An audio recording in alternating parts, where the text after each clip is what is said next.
Here's an intelligence analysis of regions peripheral to Iran that are typically underreported, such as the Nagorno-Karabakh region that's in the southern Caucasus, between the Caspian Sea, which is actually a lake, and the Black Sea. This is coming from a perspective of, can conflict reignite or re-erupt in that region with all of the stuff going on in Iran? And I'm going to read directly from the intelligence analysis and assessment that I just published on my Substack. Background: the Nagorno-Karabakh dispute originated with the Soviet placement of a majority Armenian enclave inside the Azerbaijan Soviet Socialist Republic, or SSR, in 1923. This produced full-scale war from about 1988 to 1994, which left Armenia holding the enclave plus roughly 20% of Azerbaijani territory, according to CFR. Azerbaijan reversed that outcome in the Second Nagorno-Karabakh War of 2020. So as you can see, there have been some recent conflicts in that region. So people are wondering and asking, can conflict re-erupt in that region with everything going on in Iran and elsewhere? And if so, what is that probability? Now, in the second conflict in 2020, Azerbaijan was aided by Turkish support and Israeli-supplied loitering munitions and UAVs. Russia brokered a ceasefire and deployed approximately 2,000 peacekeepers to that region. According to the International Institute for Strategic Studies, or IISS, a highly influential, independent British think tank specializing in global security, political risk, and military conflict, the Russian presence made a third war highly unlikely. That assessment proved incorrect when conflict emerged in 2023. So you see, there's even more recent conflict in that region. So what is the probability or chances that it may erupt again with things going on in Iran? On or about 12 December 2022, the Lachin corridor blockade was imposed by self-described Azerbaijani environmental activist, widely assessed to be acting within state Azerbaijan coordination. These eco-activists reportedly identified as being part of a government-organized NGO, or a GO-NGO, Gongo, a category Azerbaijan uses. The Russian peacekeeping troops were supposed to keep the corridor open, but did not intervene. Amnesty International 2023 reported that the blockade was causing a humanitarian crisis in the enclave. The blockade eventually dissolved, but Moscow's peacekeeping credibility was a little bit damaged.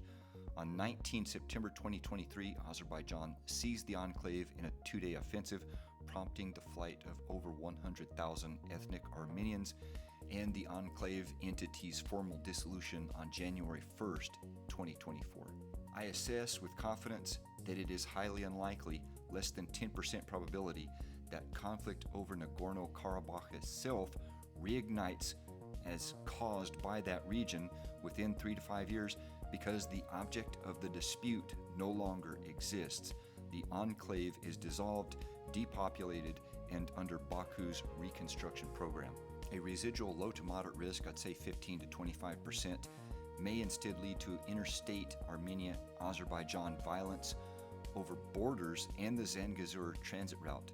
This possibility is partially mitigated by the August 2025 Washington Peace Agreement and Pashinyan's June 2026 electoral mandate. Intelligence scholars such as Hewer and Clark warn against assumptions and biases. Analysts may not even be aware they hold such biases. Structured analytical techniques in reviewing adversary incentives, motives, and desired outcomes rather than one's own mirror imaging is advised. So here are some key assumptions that I'm making in this analysis that merit monitoring regarding Armenia and Azerbaijan.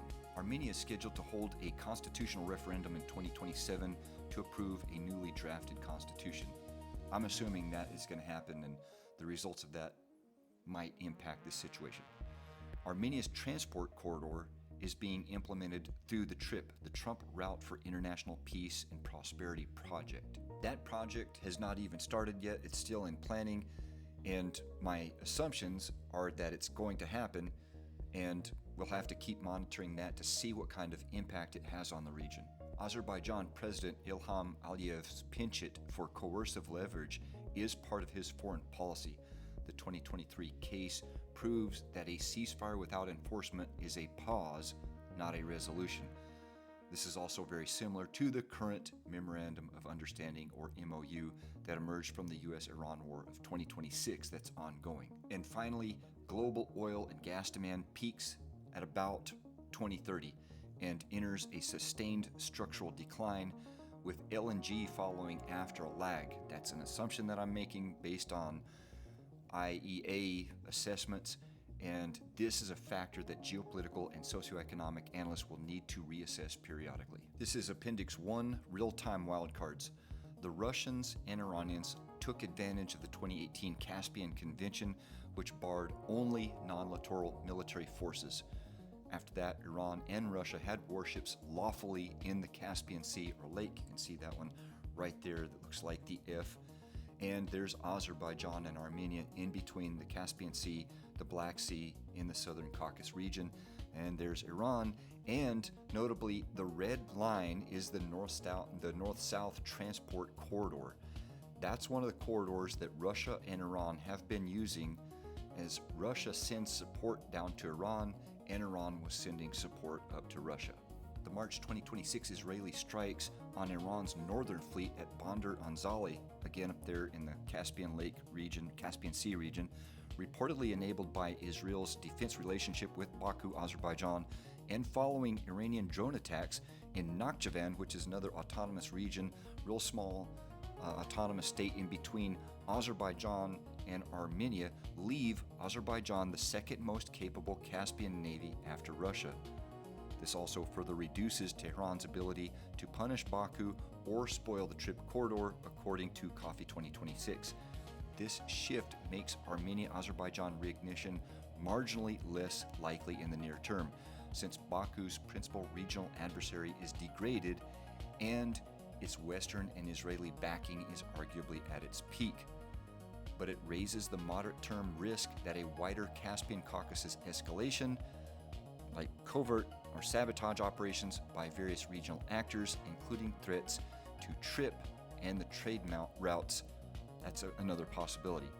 However, this scenario would see the South Caucasus fall back into an armed conflict through spillover rather than through the Karabakh dispute itself, according to Global 2026. Also, Armenia hosts U.S. security personnel and a 74% U.S.-owned trip development company. Trade routes, pipelines that are going to impact economic and growth factors for all, and the current U.S.-Iran conflict have normalized the Armenian-Azerbaijan situation more than they have destabilized it. Here's some notes. The analysis is based on probability estimates from structured approaches applied to hundreds of all-source reports and indicators. This is an interesting region to assess, along with other underreported regions such as Balochistan, which I've reported on previously. In this area in Iran, Pakistan, and Afghanistan, the Chin region or state in Myanmar, and I've done reports on the Lebanese area from a multi-domain operations intelligence perspective, and Syria lately. Nagorno-Karabakh and Caucasus seem almost to be an inverse of the Balochistan area. I've previously reported in this analysis here that both China and Iran were doing cyber attacks against the Balochistan police force, the BPF, and the Frontier Corps. Now, those two are operating against the insurgent group, the Balochistan Liberation Army. That's on the Pakistan side. On the Iran side is Jaish al-Adl. Jaish al-Adl in Iran and the Balochistan Liberation Army in Pakistan have conducted a spike in activities on their respective AOs, and reporting has it that they have obtained heavy weaponry from the equipment left behind by the United States during the withdrawal from Afghanistan via the black market. Go to this report right here on my Substack to see all of the sources cited for this particular report.